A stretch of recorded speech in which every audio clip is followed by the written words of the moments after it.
Já.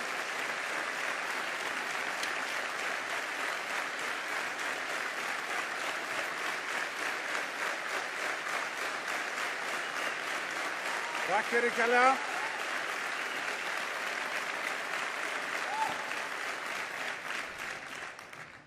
Takk ykkur öllum kærlega fyrir. Kæru vinir. Nú að setja upp gleraugun.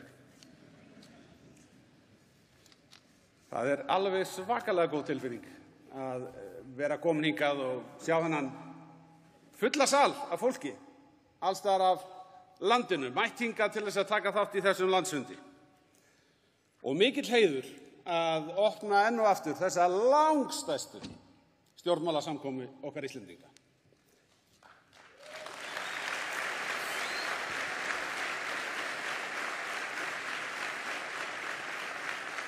Já, og takk fyrir síðast, kæru vinir. Það nú ekki svo langt síðan að við vorum í kosningabaráttu og við skulum halda því til haga að við fórum fram úr væntingum, við fórum fram úr öllum spám og þótt heildarniðurstaðan væri nú ekki sú sem að við vorum að vonast eftir, þá vil ég nota tækifærið og þakka ykkur öllum fyrir ykkar mikilvæga framlag í þá kosningabaráttu. Og nú hittust við hér á ný, þessi stóri hópur sem hér kominn hingað í Laugardalinn til þess að skerpa á stefnunni og varða veginn til næstu 2 ára og kjósa nýja forystu fyrir flokkinn okkar. Í þetta sinn skils mér að það eigi seturétt á fundinum 2154.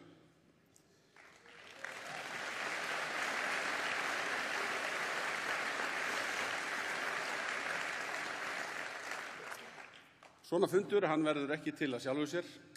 Mér langar að biðja ykkur að klappa fyrir öllu því frábæra starfsfólki sem hefur hjálpað til við að láta þessa helgi verða að veruleika og það Lilja Birgisdóttir sem sérstakur framkvæmdastjóri landsfundarins.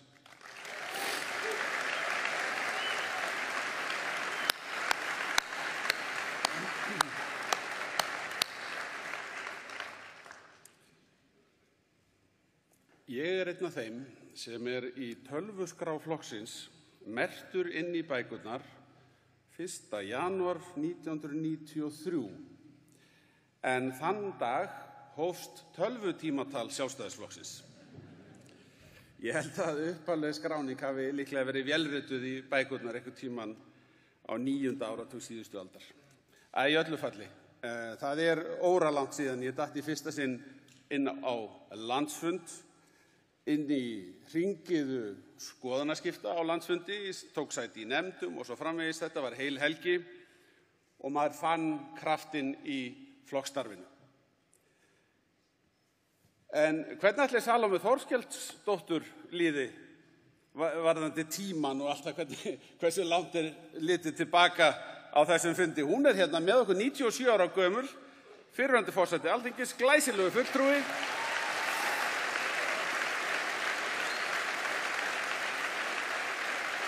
Og ég verð nú líka, já, við skulum bara standa upp fyrir Salóme.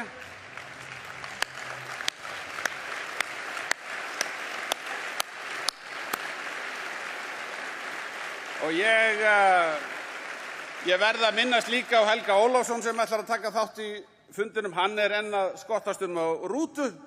Það nú ekki tiltökumál fyrir hann að skella sér á fundin frá Raufarhöfn, enda bara 95 ára.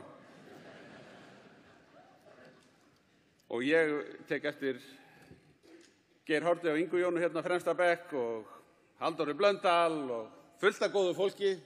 Mikið rosalega gott að vera komin hingað saman og geta átt þessa helgi framundan með ykkur. En við komum hingað til þess að vinna framfaramálum fyrir þjóðina, að bættum lífskjörum, að betra Íslandi. Og við sjáum þegar við lítum salinn að hér fólk úr ólíkum starfsstéttum á öllum aldri, alls staðar af landinu. Og það ástæða til að þakka þeim sérstaklega sem langt að komnir. Það var nú kannski ekki alveg útséð með það að allir kæmust á fundinn, svona þegar litið var á spána. Og það var einhver sem benti á það daginn að stundum vont veður í febrúar.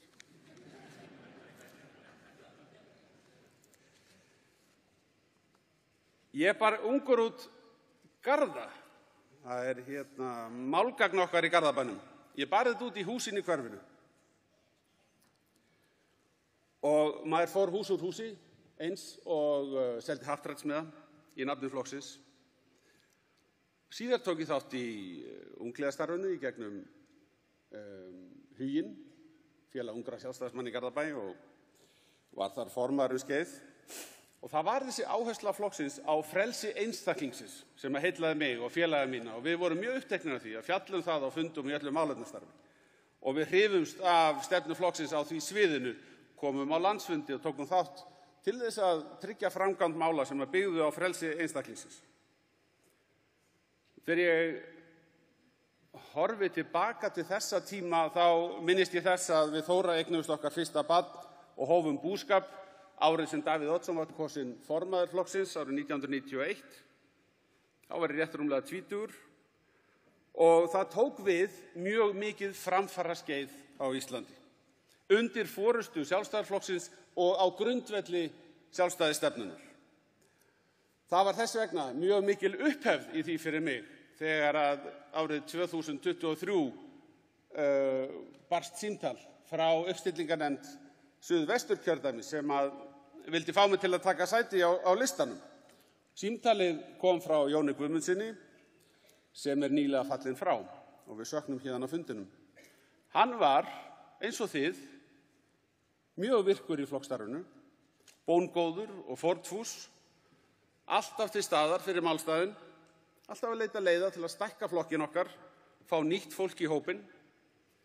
En það einmitt í þessum breiða hópi sjálfstæðismanna allt land sem styrkur flokksins liggur, og það engin annar flokkur sem býr yfir slíkum styrk.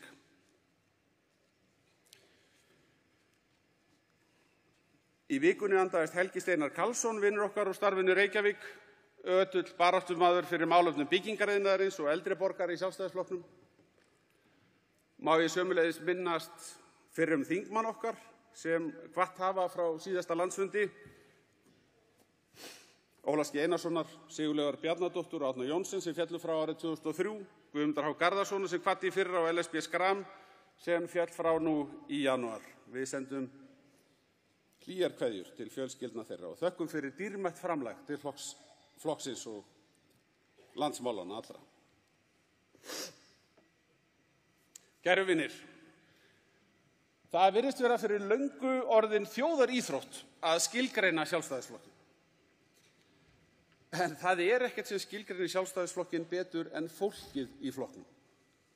Ég geti staðið hér lengi og talað gildun okkar og stefnuna, árangur í einstaka málaflokkum, en ég get líka bara vísað hér beint út í salinn og sagt þetta Sjálfstæðisflokkurinn. Hann hér í húsinu. Það að vera sjálfstæðismaður til dæmis að vera Sigríður Ólafsdóttir, sauðfjárbóndi á Víðdalstungu. Hún á Víðdalstungu, vinnur þar alla daga, hefur líka verið að vinna fyrir kjördæmi okkar, borið upp í starfið þar og vinnur hörðum höndum að því að búa til heilnæm matvæli og verðmæti fyrir landsmenn. Kristján Baldvinsson, pípulagningameistari og dugnaðarforkur á Akranesi, hann hefur byggt upp fyrirtæki sitt af miklum krafti, lagt okkur mikið lið í gegnum tíðina. Eða Bríet Sunna Bjarkadóttir, 15 ára gömul, yngsti landsfundarfulltrúinn, fædd í desember þegar þessi ungi maður var fyrst kjörinn formaður Sjálfstæðisflokksins sem þið sjáið hérna á skjánum áðan, 2009. Bríet Sunna, hjartalega velkomin á landsfund.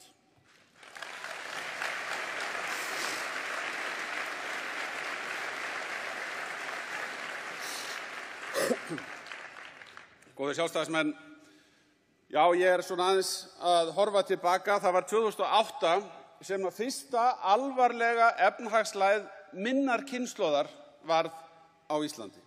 Þetta var fyrsta efnahagslægðin sem að við höfum lifað á okkar fullorðinsárum. Og það urðu kaflaskil, stjórnin féll, það var boðað til kosninga. Í framhaldinu ákvað ég að bjóða mig fram til formanns árið 2009 því ég vildi leggja mitt af mörkum við að styrkja flokkinn að nýju og endurreisa efnahagslegan styrk landsins Og það traust sem mér var þá sýnt á þeim tíma var mér auðvitað ómetanlegt, gríðarlega dýrmætt og þannig traust hef ég fengið hér frá ykkur alla tíð síðan. Á þessum tíma, skömmu eftir ég var formaður, þá stóðum við í mjög miklum mótbyr, pólitískum mótbyr. Við leitum stjórnarandstöðuna, en það hjálpaði okkur að Jóhönnustjórnin, hún virtist aldrei geta brugðist röngum málstað. Og með tímanum þá komst okkar málflutningur betur og betur til skila. Þau höfðu í forgangi á þeim tíma að koma Íslandi í Evrópusambandið, taka upp nýja stjórnarskrá og fyrir vikið þá tafðist það sem að mestu máli skipti fyrir landsmenn, mikilvæg efnahagsleg uppbygging vék fyrir þessum pólitísku átakamálum. Þau hækkuðu skatta bæði á fyrirtæki og fólk og það varð algjört klúður, stórkostlegt klúður í allri hagsmunagæslu fyrir landsmenn. Og vinstri stjórnin, við skulum aldrei gleyma þessu, hún gerði allt sem hún gat til að útskýra fyrir landsmönnum að allar afleiðingar alþjóðlegu fjármálakreppunnar væru Sjálfstæðisflokknum að kenna. Og þau bitu höfuð á skömminni með landsdómsmálinu þar sem í atkvæðagreiðslu í þinginu skotið var skjóli yfir ráðherra eigin flokks, Samfylkingarinnar, en tryggt að formaður Sjálfstæðisflokksins, hann skyldi fá að svara til saka. Einn ákærður. Þetta voru gríðarlega mikil pólitísk átök. Og margir sem tóku þátt í þessum hildarleik hafa síðan beðist afsökunar á framferði sínu, en síðan eru aðrir sem hafa valið þann kostinn að láta bara lítið fyrir sér fara. En landsmenn sáu á þessu tímabili að leið vinstri stjórnarinnar var ekki að skila neinum árangri og með kraftmiklum málflutningi okkar, öflugu málefnastarfi og tillögum sem áttu erindi við landsmenn, þá náðum við að nýju góðum stuðningi, nægjanlegum stuðningi til þess að vera leiðandi og sátum síðan í framhaldinu í ríkisstjórn í 12 ár. Og kæru vinir, hér á þessum landsfundi ætlum við að hefja sóknina að nýju.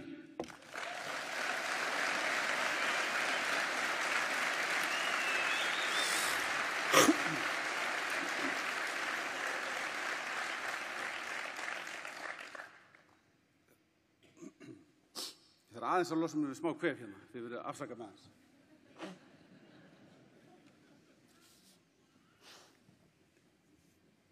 Á þessum landsfundi erum við komin aftur í stjórnarandstöðu og á þessum landsfundi ætlum við að móta stefnuna, vinna tillögugerðinni og hefja sóknina nýju.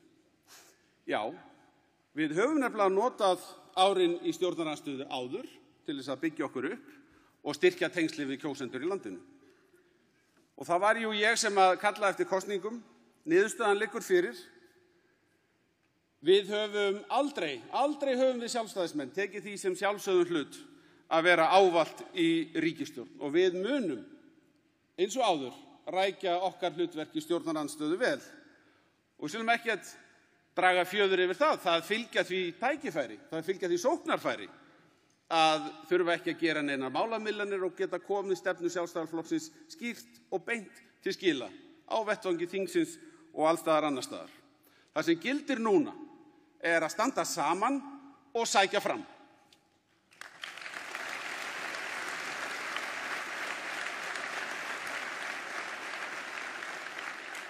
Við þurfum að búa okkur undir að taka við stjórnartaumunum á ný í allra síðasta lagi að 4 árum liðnum.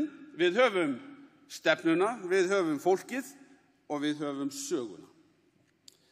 Nýjasta skoðanakönnunin sýnir að við erum enn að bæta fylgi frá kosningum og það er engin vafi í mínum huga að með kraftmiklu málefnastarfi, með góðri samstöðu í Sjálfstæðisflokknum, þá munum við innan skams taka fram úr öllum öðrum flokkum hvað fylgið varðar.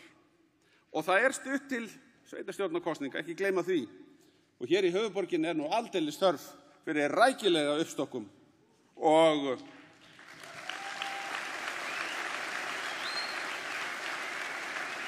já, það er sko aldeilis þörf á því að leyfa vindum sjálfstæðisstefnunnar að blása svolítið rækilega borgina en Sjálfstæðisflokkurinn á komandi mánuðum verður tilbúinn allt land fyrir sveitarstjórnarkosningar. Þessi tími sem framundan, við skulum horfa á hann sem tíma uppbyggingar.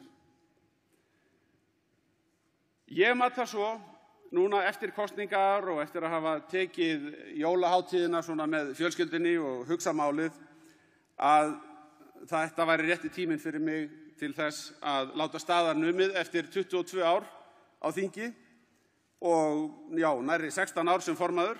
Þetta er persónuleg ákvörðun sem maður verður að taka með sjálfum sér og sínu fólki og ég er sáttur við þessa ákvörðun. Fyrir Sjálfstæðisflokkinn fannst mér líka rétt að nýtt fólk tæki við forystunni á þessum tímamótum, að ný forysta tæki nú við og myndi móta með okkur stefnuna fram á við og stýra þessari uppbyggingu. Og ég veit að þið eins og ég finnið orkuna sem í flokknum núna fyrir þennan fund. Það var til dæmis mjög vel og fjölsóttur fundur hjá Landssambandi Sjálfstæðiskvenna sem fór fram í gær og allt land hefur verið fundað í aðdraganda þessa landsfundar og ég verð að segja alveg eins og að mér finnst flokkurinn bara hreinlega að vera að springa úr krafti og það gleður mig gríðarlega að sjá það og það mér sömuleiðis sönn ánægja að sjá tvær geysiöflugar konur bjóða fram krafta sína til þess að taka við keflinu af mér og sama hvor þeirra sigrar ljóst að kona mun leiða flokkinn okkar í fyrsta sinn í sögunni og við ætlum öll að standa þétt við bakið á nýjum formanni að kosningu lokinni.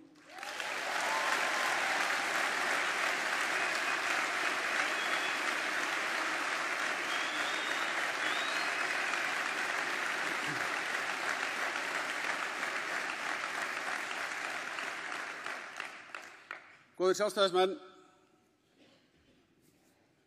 með markvissi vinnu okkar í stjórnarandstöðu fyrir 12 árum, þá var lagður grunnur að einu mesta hagvaxtarskeiði lýðveldistímans. Í upphafi var mikilvægast að hafa forgangsröðuna rétta. Við þurftum fyrst og fremst til að byrja með að ráðast á skuldavanda heimilanna, lækka skatta, örva atvinnulífið, auka aðhald í ríkisrekstri og lækka skuldir ríkisins, efla nýsköpun, fjölga stoðunum. Og það náðist mikill árangur snemma í ríkisstjórnartíð okkar, sérstaklega þegar við fórum að skila áföngum í afnámi haftana. Stöðugleikaframlögin, þau gjörbreyttu stöðu þjóðarbúsins og smám saman gátum við nýtt þessa betri stöðu, fleiri störf í landinu, meiri umsvif, meiri framleiðslu.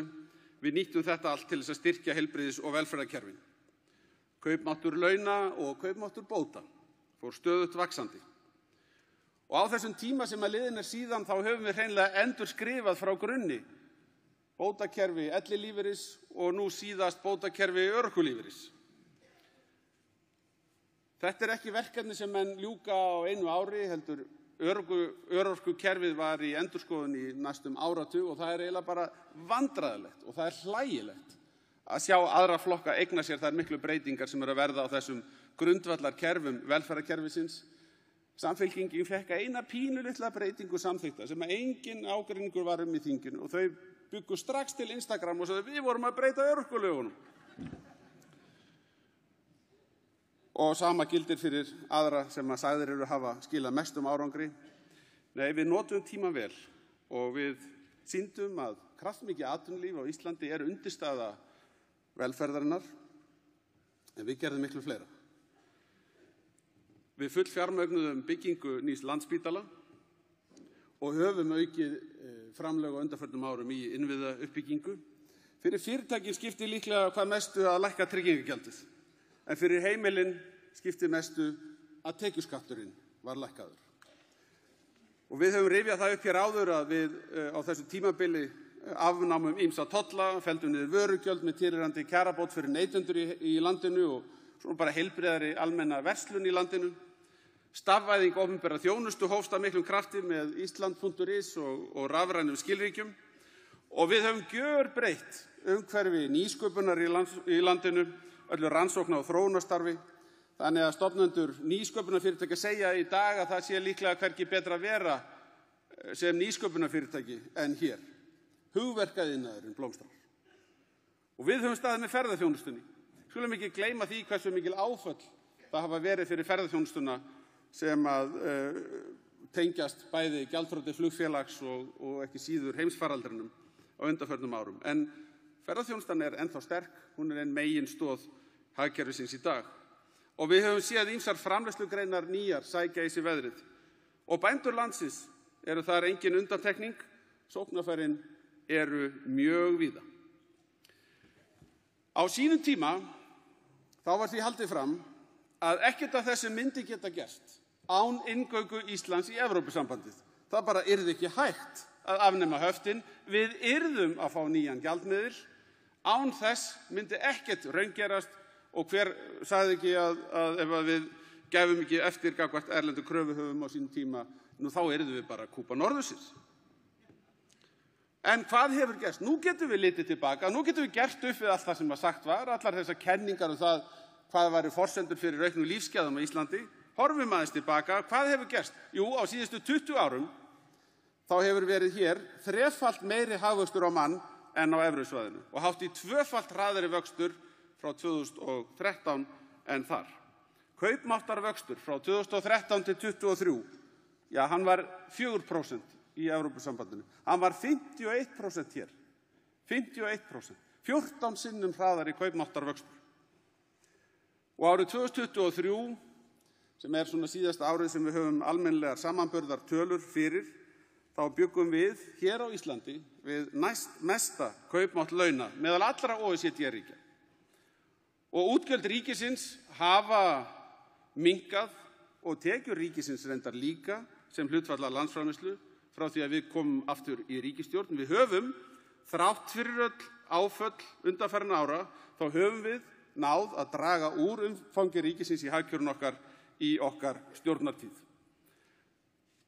Ég get haldið áfram. Hlutfall landsmanna sem býr við efnislegan skort féll helming á árunum 13 til 23. Og í síðustu samanburðarmælingu við Evrópu, þá var þetta hlutfall efnislegan skort, sem við stundum tölum sem fátækt hér á landi, þá var þetta hlutfall lægst. Það var lægst á Íslandi. Atvinnuleysi á Íslandi er minna en helmingur þess sem að meðaltali gerist á evrusvæðinu. Og að lokum, þá hefur íslenska krónan verið stöðugri gagnvart bandaríkjadal en evran í rúman áratug. Og ég segi nú bara sem svona, er nema von að Samfylkingin hafi þurft að skipta formann 4 sinnum á meðan við vorum að þessu öllu saman.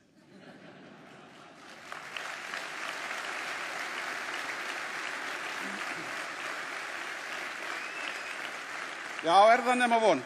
Þau hafa svo sem líka skipt stefnu á þeim bænum í hinum ýmsu málum.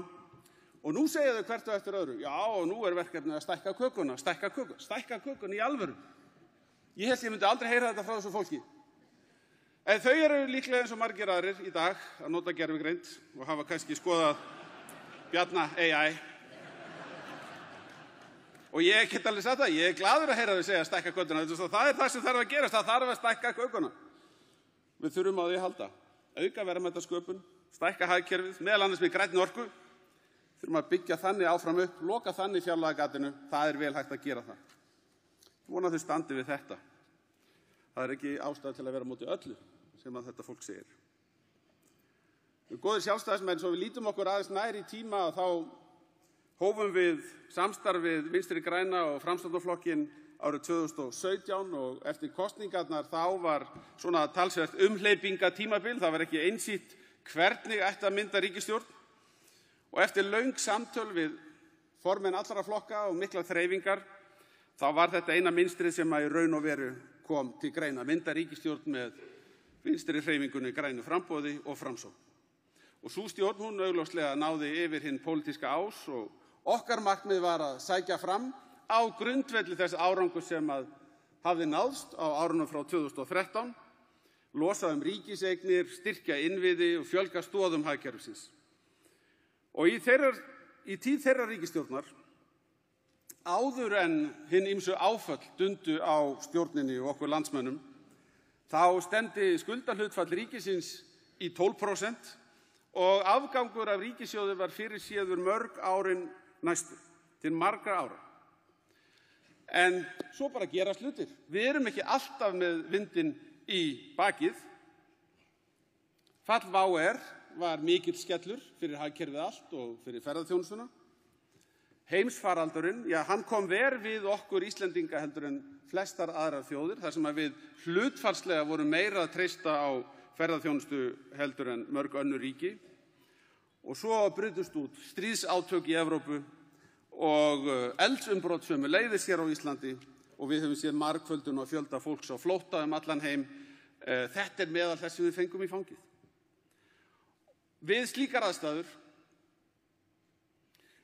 aðstæður hlutverk ríkisstjórnar ekki að bjóða stöðugt upp á hugmyndafræðilega flugeldasýningu. Það bara einfaldlega ekki hægt. Við slíkar aðstæður þá snýst þetta fyrst og fremst að mæta í vinnuna, að takast á við stöðuna, komast í gegnum skaflinn. Vinnan á þessum tíma snerist að veita fólki og fyrirtækjum skjól út af óvæntum áföllum, veita fólki stuðning. Og það sem að öllu skipti, og við verðum að muna og læra og kenna öðrum flokkum það það að þú verður að nota góðu árin til að búa í haginn fyrir þau mögru. Það höfum við gert. Það gerði okkur kleift að takast á við þennan vanda og veita þetta skjól fyrirtækjum og heimilum. Og ég vil segja við ykkur að á alla mælikvarða sem að mestu skipta þá tókst þetta starf þeirrar ríkisstjórnar vel. Við sögðum að við þyrftum viðspyrnu. Við vildum vaxa út vandanum, stækka kökuna að nýju. Og í kosningunum 2021 þá héldu ríkisstjórnarflokkarnir myndarlega velli og höfðu svo gott sem heitið því að ef þeir fengju áfram stuðning þá myndu þeir láta reyna á framhald samstarfsins og sú var niðurstaða landsmanna að styðja flokkana til þess. Næstu árin tók hagkerfið stökk, hagvöxtur var 5% árið 2021, hann fór upp í 9% árið 2022. Höfðum við ekki sagt við ætlum að veita viðspyrnu, að við ætlum að standa með fyrirtækjum þannig að þau getur ráðið fólk og látið til sín taka þegar að heimsfaraldrinum lyki. Það nákvæmlega það sem gerðist. 9% hagvöxtur 2022 og í morgun þá uppfærði Hagstofan hagvaxtatölurnar fyrir 2023 upp á við, upp í 5,6% og tölurnar fyrir árið í fyrra sömuleiðis upp á við, einu sinni enn. Hér eru lífskjör betri en víðast hvar, hafa aukist meira en annars staðar. Okkur hefur fjölgað mjög mikið og það sem gleðilegt að það verða hér til ný fyrirtæki, vel launuð og fjölbreytt störf. Ég ætla bara að segja alveg hreint út að hér meira spennandi að búa en nokkru sinni fyrr.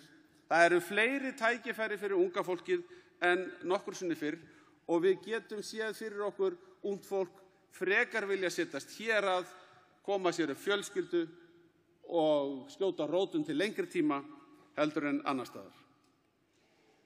Húsnæðismarkaðurinn hefur verið mjög mikil áskorun út af fólksfjölgun. Það var margir flutt til landsins til þess að grípa þau störf sem hafa verið í boði og við höfum aldrei byggt meira en undanfarin ár, þótt betur megi ef duga skal. En frá ársbyrjun 2018 höfum við byggt sem nemur öllum Garðabæ og Kópavogi. Samanlagt 23.000 íbúðir. Þetta eru ótrúlega tölur, miklar breytingar sem hafa verið. En það fleira sem við lögðum áherslu á í þessari stjórnartíð með Vinstri grænum og Framsókn. Eitt af því sem við lögðum áherslu á var að efla listir og menningu. Kvikmyndagerð hefur blómstrað sem aldrei fyrr. Kvikmyndin Snerting dæmi það, hún mikið listaverk og leikarinn og listamaðurinn Egill Ólafsson bara stórkostlegur í sínu hlutverki. Ég ætla að leyfa mér hér að rétt aðeins grípa niður í ljóðið 7 kúplettur úr nýjustu ljóðabók hans.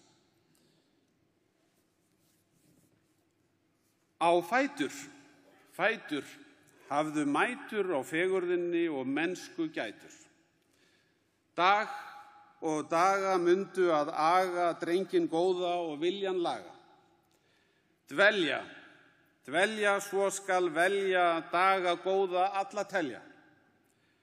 þrauka til að bauka, ef þrekið viltu áfram auka. Vertu kátur sértu, vonarstyrkin hertu. Máttu til þá gráttu, í minnipokan aldrei láttu. Lifa mundu að bifa litlu hlassi, ég segi og skrifa. Já, þegar öll er á botni hvolft, þá snýst þetta starf eins og önnur umfram allt, að mæta, leggja á sig, berjast áfram dag hvern, aldrei gefast upp. Verkefnið okkar núna að snúa hinum pólitísku vindum okkur í hag. En það var hins vegar óumflýjanlegt í kjölfar þeirra hremminga sem á dundu að þær myndu taka toll. Og það urðu mér og okkur öllum, tel ég, mikil vonbrigði að hátt vaxtastig drógst á langinn og verðbólgan fékk töluverðan byr í seglin. Og þessi tími reyndist mörgum þungur, sérstaklega ungum fjölskyldum. Ungt fjölskyldufólk fann mikið fyrir háu vaxtastigi eftir til dæmis að hafa ráðist í fasteignakaup og tekið há lán. Og þessi þráláta verðbólga frestaði því að við sæjum vexti lækka. Og það er nú bara hinn pólitíski veruleiki, að óánægjan við slíkar aðstæður, hún finnur sinn farveg og fylgi stjórnarflokkana endurspeglaði það. Aftur, okkur óx samt ásmegin í kosningabaráttunni eftir að hafa ítrekað verið spáð langt verri niðurstöðu en raun bar vitni, en það breytir því ekki að við getum ekki verið ánægð með niðurstöðuna, ekki sátt við úrslitin, og þar vík ég sjálfum mér hvergi frá ábyrgð. En ég er enga síður stoltur af því hvernig við ræstum vélarnar og við tókum raunverulega slaginn. Þessi kosningabarátta var að mörgu leyti ólík því sem við eigum að venjast. Hún var stutt og hún var háð á miklu fleiri miðlum en við höfum oft áður séð. Jú, ég skar út grasker og Bjarni AI, hann steig fram. Það sagði mig góður maður að hann hefði reynt ýmislegt til þess að fipa Bjarna AI. Lagt fyrir að margar gildrur. En alltaf var þessi Bjarni AI kurteis eins og ég er. Og hann sagði bara að hann fekk erfiðar spurningar, svona, við skulum vera málefnaleg, eigum við ekki að ræða núna húsnæðismálin. Hann gafst upp á þessu, en hann fór að lokum inn á spjallmenni Framsóknarflokksins. Hann fór þangað og lét gamminn geisa, bar upp erfiðar spurningar og spurði svo, já, hvað finnst þér þetta? Og það stóð nú ekki á svarið hjá Framsóknarspjallmenninu. Það sagði bara, hvað vilt þú að mér finnist það?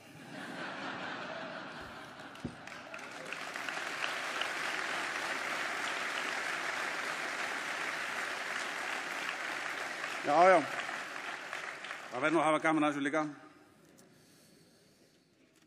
En mér fannst mjög gaman að sjá í kosningabaráttunni að það streymdi að flokknum margt ungt fólk með allskyns hugmyndir og það voru ýmsar uppákomur. Engin hugmynd of geggjuð til þess að bara framkvæma hana og mikil gleði og hlátur, og auðvitað verður pólitíkin skemmtilegri fyrir vikið.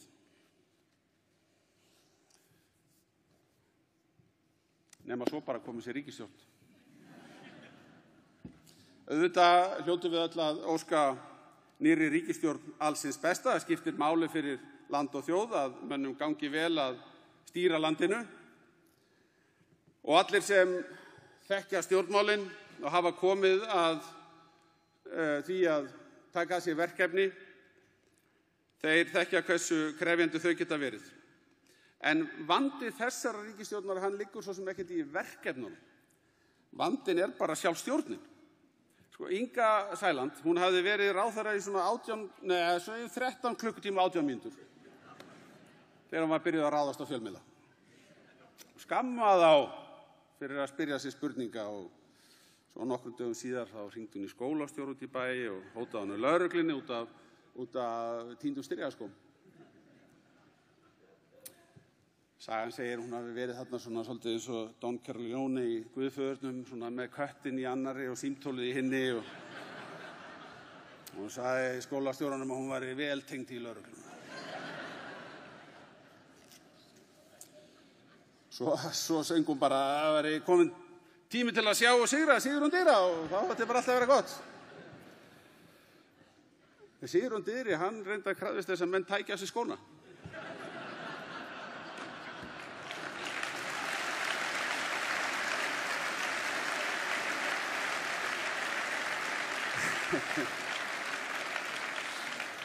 Já, það er ekki gaman að byrja svona.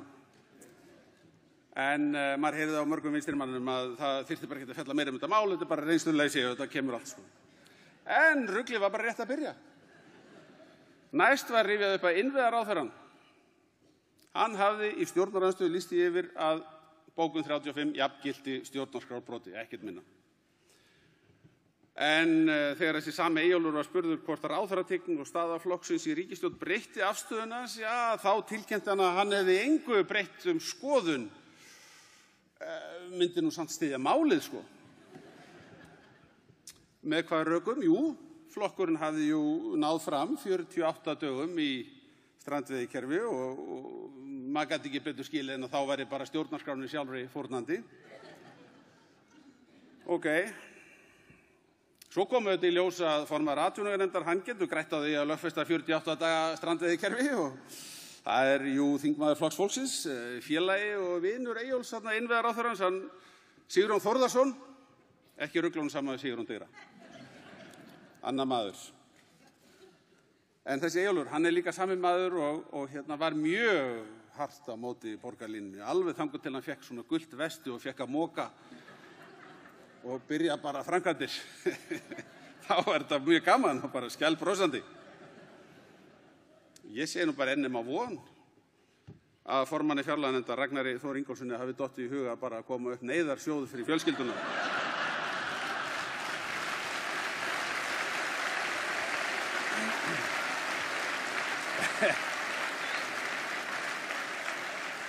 Hann var nú ekki lengi að rökstyðja það. Það stóð ekki á rökunum. Þessi sjóður, hann ætti bara að heita Ragnarök. Þau bara gætu orðið fyrr heldur en nokkuð grunnaði. Þetta er nú bara svona rétt á meðan ég skrappi stutt frí. Þetta er svona eins og hafa verið bara með marga hraðfréttaþætti hérna. Viðreisn, þau kölluðu til virðulegan háskólamann til að gegna embætti fjármálaráðherra og við auðvitað óskum honum velfarnaðar í hans vandasömu störfum. Hann held ég líka þurfi á öllum slíkum óskum að halda. Hugsið ykkur fyrsta daginn í vinnunni. Spennandi tímar, blóm á borðinu og svona. Fyrsta verkefnin kemur í hús. Flokkur fólksins vill 48 daga strandveiðikerfi. Sko þessi sami maður var nýbúinn að skrifa grein með öðrum virtum sérfræðingum það hversu óbóðslega þjóðhagslega óhagkvæmt það kerfi er og hvernig það brýtur gegn öllum hugmyndum almannahag. Kerfið er samkvæmt grein ráðherrans efnahagsleg sóun. Auðvitað er hugur okkar hjá svona ráðherra. Maður getur séð fyrir sig, hann hlýtur suma daga bara sakna fræðana þar sem að Flokkur fólksins er svona fræðilegt viðfangsefni. Ekki einhver hræðilegur veruleiki hversdagsins. Og svo er stóra planið sem Samfylkingin boðaði í kosningabaráttunni. Örlög þess virðast ætla að verða þau sömu og nýju stjórnarskrárinnar og þess vegna nýju símaskrárinnar bara kemur aldrei út. Þessi nöpru örlög plansins birtust þjóðinni bara á blaðamannafundi og síðan í þingmálaskrá ríkisstjórnarinnar. Þarna var ekkert nýtt, ekkert sem að raunverulega skipti máli. Þetta var náttúrulega ekkert plan. Og kannski er einhverjir sem að skrifa þennan vandræðagang á reynsluleysi, en ég er ekkert viss að það sé skýringin. Ég held að Flokkur fólksins sé bara svona. Og ég held að Samfylkingin sé bara svona. Og Viðreisn er bara svona. Fyrir kosningar hafði Samfylkingin slegið Evrópusambandsaðild af borðinu sem kosningamál. Þetta er bara ekki verið að ræða neitt, sko. Og Viðreisn komst í gegnum kosningabaráttuna meira og minna á þess að minnast á þetta helsta baráttumál sitt, sem var svo sem ekki furða vegna þess að þau voru í verslunarmiðstöðum með svona spjald og báðu fólk að gefa prik stóru málunum og ESB fekk bara ekkert prik. Þannig að þau bara sáu þann kost vænstan að ýta málum til hliðar og vildi ekkert kannast við þetta sem alltaf hefur verið baráttumál flokksins. Og þess vegna kemur það ekkert óvart að í ljós leið og staðan var orðin ljós að kosningum loknum sem sagt, að þá saminuðust þessir tveir flokkar að endurvekja drauginn, nú að kíkja í pakkan aftur. Og staðreynd málsins er bara svo að Flokkur fólksins var eini flokkurinn sem var til í þessa vegferð með þeim. Aftur þrátt fyrir reyndar að vera alfarið á móti aðild og það er bara stutt síðan að Inga Sæland var í þinginu með ræðupúltið og athyglinna að kveða niður Evrópudrauginn. Vildi bara slökkva á þessu máli, en svona er þetta. Þetta var flokkurinn sem að þau gátu fengið sér til fylgis við að opna þetta. En raunstaðan, ef við bara horfum á þetta af einhverju raunsæi, þá er staða efnahagsmála með slíkum hætti víða í Evrópusambandinu að, já, hvað sagði fyrrverandi utanríkisráðherra ekki, að innganga í bandalagi væri eins og að ganga inn í brennandi hús. Kannski er það ofmælt, ég veit það ekki. Kannski mætti segja að þetta væri eins og bara ungt par, fullfrískt, með 2 börn, legði inn umsókn að komast í búsetuúrræði á elliheimili. Fólk sem á framtíðina fyrir sér. Kjarni málsins er einfaldlega sá að Samfylkingin og Viðreisn virðast ekki trúa á getu þjóðarinnar til að stjórna sínum málum sjálf. Það er þrátt fyrir að við okkur Íslendingum blasi að okkur hefur gengið mun betur heldur en á við á evrusvæðinu undanfarinn rúman áratug og ég rakti fyrir ykkur tölurnar hér áðan og það er nánast sama á hvaða mælikvarða er litið í þessum efni. Og taki eftir þessu að öll gömlu rökin fyrir inngöngu þeirra í Evrópusambandi, þau eru bara farin. Nú snýst þetta bara það að halda þjóðaratkvæðagreiðslu sama hvað. Og það er sérstakt, nú þegar þessi spenna er á alþjóðasviðinu og ekki síst milli Bandaríkjanna og Evrópusambandsins núna síðast, að heyra utanríkisráðherra okkar segja okkur að allt kapp sé nú lagt á að halda Íslandi sem lengst frá deilum Evrópusambandsins og Bandaríkjanna tollamál. Að við eigum skjól í EES-samstarfinu og við ætlum að starfa þétt með öðrum EES-ríkjum að því að halda okkur frá þessum deilum. Og augljóslega er það kostur fyrir okkur að fara sjálf með okkar tollamál en ekki fela þeim í Evrópusambandinu að sjá þau fyrir okkur. En svo er það næst á dagskrá hjá þessum sama ráðherra sem ætlar að tryggja okkur skjól í EES í tollamálinu að tryggja inngöngu Íslands í Evrópusambandið og afsala okkur öllum yfirráðum yfir þessum málaflokki og þannig dengja okkur beint inn í þessa hít.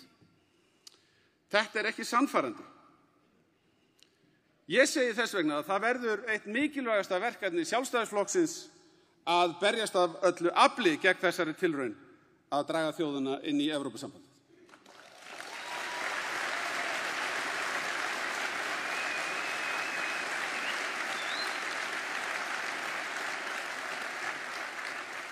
Málið snýst fullveldi þjóðarinnar til langrar framtíðar og ég heiti á okkur öll, hvert og eitt, að taka fullan þátt í þessari umræðu og í þessari baráttu. Nafn flokksins okkar ber með sér fyrirheit frelsi og sjálfstæði þjóðarinnar, ber með sér fyrirheit fullveldi okkar Íslendinga og okkar eigin ábyrgð á örlögunum. Við skulum standa með því.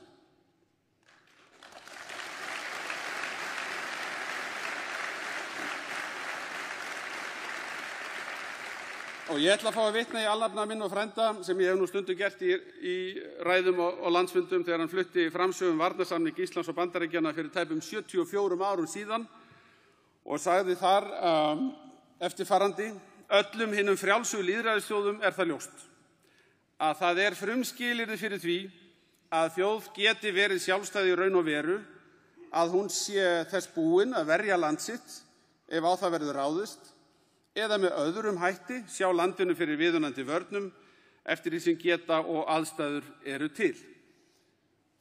Þessi orð hafa sjaldan átt jafnvel við og nú. Öryggis- og varnarmál eiga að vera í öndvegi í stjórnmálaumræðu komandi ára. Enda lifum við nú á mun viðsjárverðari tímum en sést hafa í áraraðir og við höfum ekki efni á því Íslendingar að vera værukær í þessum efnum.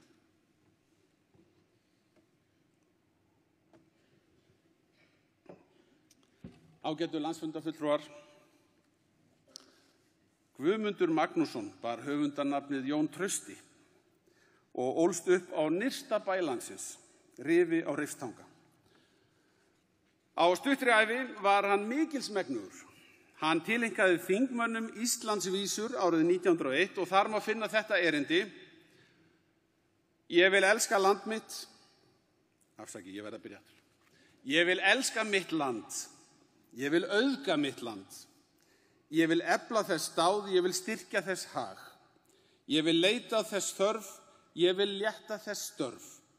Ég vil láta það sjá margan hamingjudag. Já, manni hlýnar og hjartaræturnar að lesa svona texta.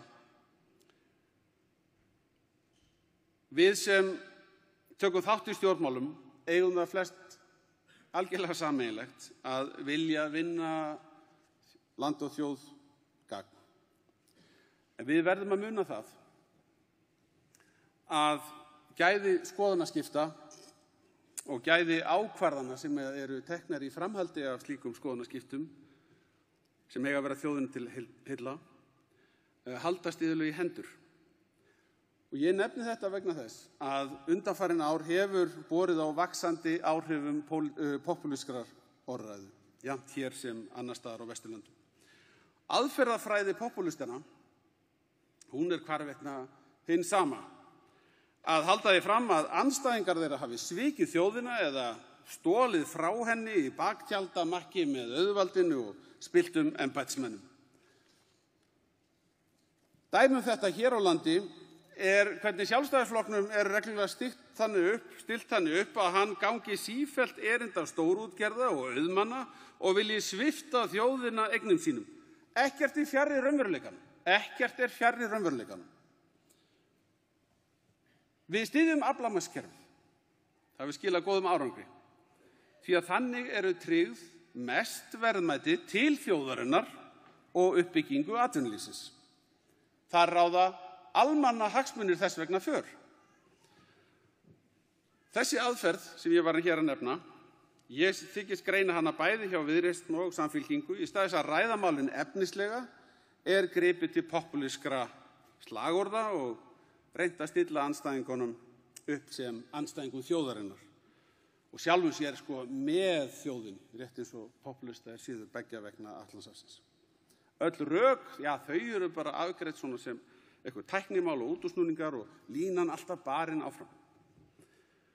Flokkur fólksins, forystufólk hans, virðist sömuleiðis ætla að tileinka sér orðræðu af þessum toga og maður sér skína í aðferðir popúlistina meira en áður.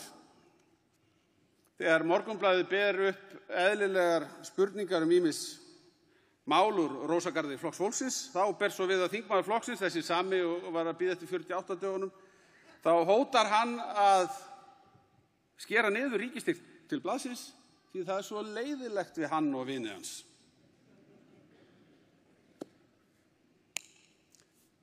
Það væri nú bara ástand á fjölmiðlunum ef ég hefði sagt þetta. Eru þið sammála mér um það?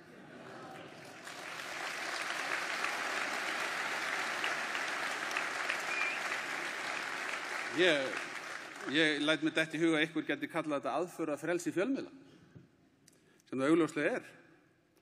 En Sjálfstæðisflokkurinn, hann á ekki að falli þá gryfju að elta andstæðingana í orðræðu af þessu tagi og feta inn á þessa hættulegu braut popúlismans. Nei, við eigum að tala fyrir hinum almennu gildum. Gildum sjálfstæðisstefnunnar og þau eru alger andstæða við popúlismann. góðir landsfundargestir. Sjálfstæðisflokkurinn er útvörður borgaralegra gilda og við höfum átt samleið með þjóðinni frá 1929. Það er okkar hlutverk að standa vörð grunngildi flokksins og tryggja að þjóðin eigi valkost við vinstri sinnaða popúlíska ríkisstjórn Samfylkingar, Viðreisnar og Flokks fólksins. Og valkosturinn er sjálfstæðisstefnan. Hún hefur verið það alla tíð og grunnurinn ætíð sá sami. Við treystum á fólkið í landinu. Við treystum á athafnasemi þess og samtakamátt og við trúum að landið eigi mesta möguleika til þess að veita okkur góð lífskjör ef fólk fær að njóta sín. Og við trúum því líka að hér getum við byggt upp lífskjör eins og þau gerast best í víðri veröld. Vitanlega breytast tímarnir, samfélagið þróast, veröldin öll er á fleygiferð, en þessi grunngildi þau breytast ekki neitt. Þau grípa allt það sem er best í fari þjóðarinnar. Gleði og trú, bjartsýni, æsku og von, eins og fyrrum formaður okkar orti svo vel, það er þessi bjartsýni og trú sem er í kjarnastefnu okkar. Hún skín alltaf í gegn. Við vitum að auðlindir þjóðarinnar eru slíkar að tækifæri okkar til þess að auka velmegun þjóðarinnar eru nær óþrjótandi. Það er ástæða til þess að vera þess vegna full bjartsýni þegar horft er framveginn og við metum stöð okkar og tækifæri í samfélagi þjóðanna. Við ætlum áfram að leggja áherslu á að saman fari nýting og vernd og við höfnum að sjálfsögðu öllum öfgum við stefnumótun nýtingu sameiginlegra auðlinda landsmanna. En við vitum líka að þegar saman fara fjárfestingar í vísindum, ríkuleg auðlind og frumkvæði einstaklingana, þá eru engin takmörk fyrir því hversu miklum árangri við getum náð. Og þetta á við allar náttúruauðlindir Íslands. Þess vegna skiptir gríðarlega miklu máli að við mótum skynsamlega stefnu nýtingu þeirra og við tryggjum að þær nýtist þjóðinni allri með því að virkja einkaframtakið sem best. Og þetta hefur stefna okkar verið algjörlega skýr og óbreytt frá því Jón Þorláksson var kosinn formaður. Kæri vinir, í dag ávarpa ég ykkur í síðasta sinn sem formaður Sjálfstæðisflokksins. Og fyrir hugskotssjónum mínum hafa ótal minningar runnið undanfarna daga og vikur og þó að stundin sé stóra þá verð ég að segja alveg hreinskilnislega og ég vil þið viti það, ég er sáttur mín ákvörðun. Ég hugsa til góðra ferða þingflokksins hringinn í kringum landið og hversu góðar móttökur við höfum alls staðar fengið og hversu auðvelt er í raun og veru að virkja kraftin í flokknum þegar þörf er á, eins og við finnum núna að þarf að gera.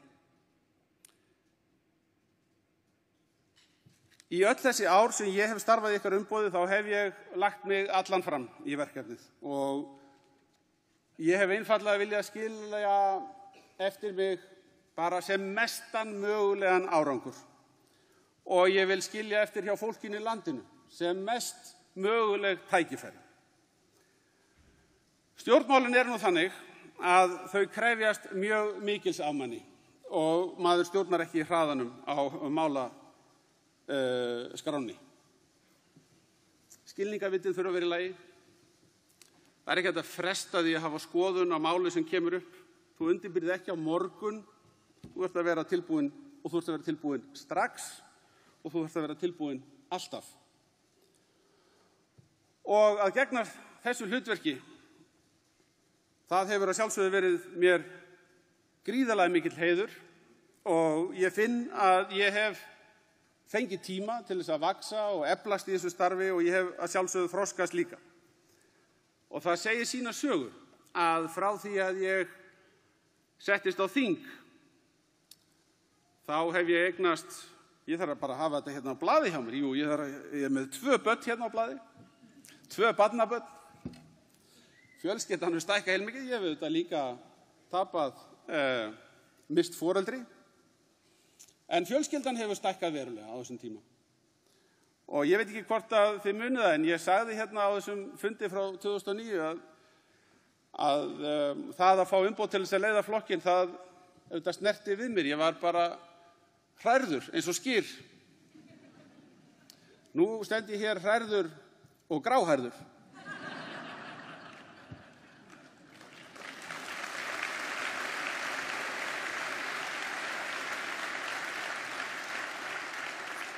Það eru mikil forréttindi að fá að starfa í þágu flokksins og í þágu þjóðarinnar allrar.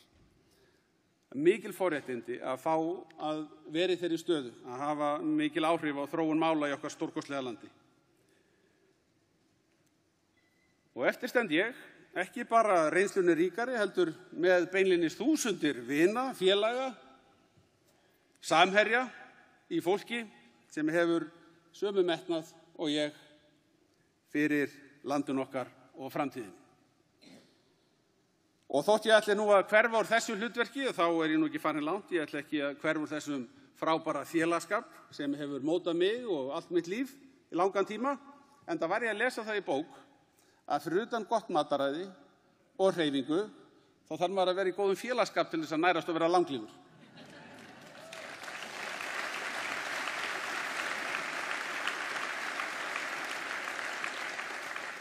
En ég vil fyrst og síðast þakka ykkur öllum fyrir þessi stórkostlegu ár. Það hefur verið mér gríðarlega mikil ánægja að fá að sinna þessu hlutverki og aftur minn mesti heiður að fá að starfa með hverju og einu ykkar. Nú, ég vil þakka ráðherrum Sjálfstæðisflokksins sem hafa nú verið þó nokkuð margir á þessum árum, hafa starfað með mér í ólíkum ráðuneytum. Ég vil þakka öllum þingmönnum. Starfsmönnum þingflokks vil ég ekki gleyma, frábært fólk sem hefur verið með okkur, formönnum sérsambanda flokksins, öðrum trúnaðarmönnum, ég þakka ykkur öllum samfylgdina. Nú, sérstakar þakkir færi ég Þórdísi Kolbrúnu sem hérna einhvers staðar framarlega, hún hérna, varaformaður flokksins.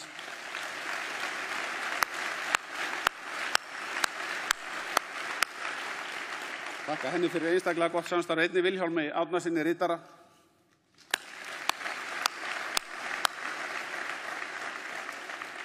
Hildi Sverrisdóttur þingflokksformanni hef ég starfað mjög náið með. En ég hef líka starfað með öðrum varaformönnum og öðrum riturum og öðrum þingflokksformönnum og þessu fólki öllu vil ég skila góðum þökkum. Og Þórði, framkvæmdastjóra flokksins, ef ekki að klappa fyrir manninum, hann hérna fremst að bekk.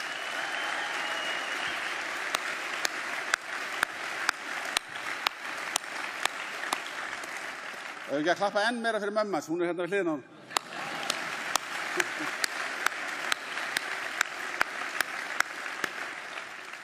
Ég þakka öllu starfsfólki Valhallar sömuleiðis fyrir þeirra framlag í þágu flokksins.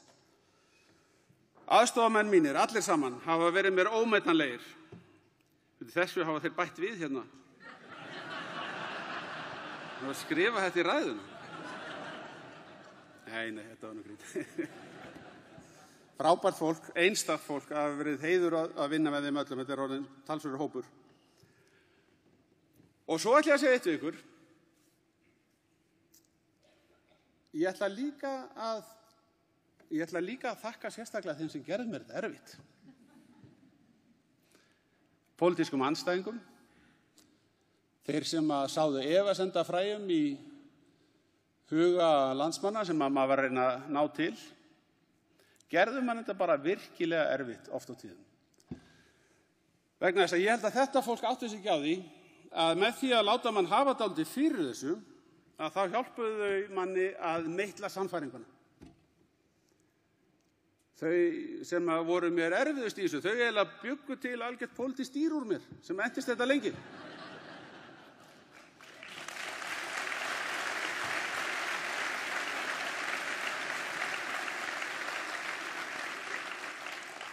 Já, ég meina þetta alveg fullum fettum. Það var að nota mótbyrinn og ég hef alltaf fundið það að í mótbyrð þá getur maður sótt mikinn kraft, meitlað sannfæringuna, fundið frumkraftinn og barist áfram. Öllu þessu fólki, öllum þessum blaðamönnum sem eltu mig í öll þessi ár og öðrum pólitískum andstæðingum. Bara takk.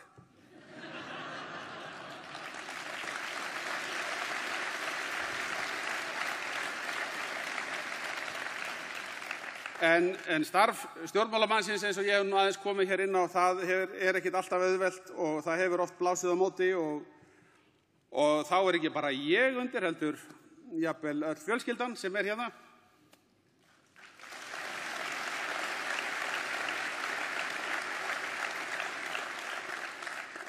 Já, ég á mjög gott fólk að og leið og ég segi þennan 45. landsfund Sjálfstæðisflokksins settan, leið og ég set þennan fund, 45. landsfund, þá ætla ég að biðja Þóru mína sem hefur staðið með mér í þessu að koma hérna upp og leiða mig út af pólitíska sviðinu.